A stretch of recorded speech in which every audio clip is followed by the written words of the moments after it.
What are you working on?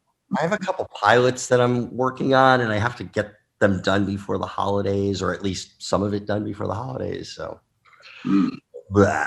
Yeah, I was telling Jenny before I got it, I was like, I spent the whole pandemic. I'm going crazy. I need work. What am I doing? I'm crazy. And the minute I get work, I'm like, oh, I can't do this. Oh, right. I've always wondered how. I mean, in your line of work, the two of you, you sit down, you're writing material. Yeah, it has to be funny. You're looking for, all the tricks that make things funny, the surprise or whatever it is, springing things on people. But it's really hard work. And the mood you have to be in to be creative and do this hard work. How does that relate to the kind of funny stuff the other end?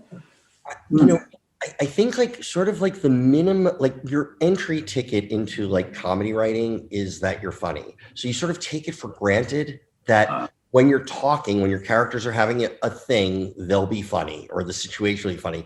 The hard work really is the story. It's like it's like there's no difference between like writing. The only difference between writing like a 1 hour drama or a comedy is the funny. It's the dialogue, because we still have to have stories that have a beginning, middle, and end. You want some twists in there, so you're doing all of that. I think I've said this on the show. I once wrote, right after the last writer's strike, I got a job on a drama, and it was because in a comedy, you get out of a scene and you have to have a joke. It's called the blow to the scene. But when you're writing a drama, and it was more pages, but I finished it quicker. It was like, this could be the blow to a scene. I guess we'll never know. Yeah, like I could do that in my sleep. It's like without doing a joke, it was so much easier. So that's sort of. There you go. I find like that, like when I'm writing it, I find it harder sometimes when I'm writing stand up, like, I have to do, like, I've been doing Zoom stand up shows, which is really. That's kind of bizarre, and you have to treat it differently. And sometimes you're just like, okay, I've just been pacing around and I'm trying to come up with something, and then all of a sudden, oh gosh, it's about to start. Let me sit down. Like you don't have that like excitement that you usually have before you take the stage. No, sometimes I feel like the energy, like I have to like really pump myself up to like be funny and deliver it, because at times you're like, oh, I just crawled off the couch. I'm about to start. And then you see like 50 people in the Zoom audience or something. You're like, oh, I actually have to be funny.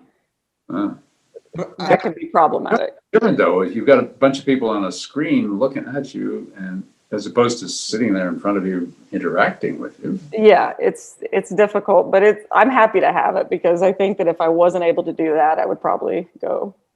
At least it's an outlet to. But Keith, I'm sure it can't be that much different than like you're having a shitty day and then you're interviewing somebody, like, but you still have to like get it up for this interview, and maybe the guy is rambling on, and it's like you're just like, try not to yawn in the middle. Like it's like you have to, I think about that. Like I have to be, you have to be engaged with people like you're fresh and happy, and but sometimes it's sort of what we do. It's the same thing, I think. Maybe. Have you ever yawned in the middle of talking to a murderer or anything?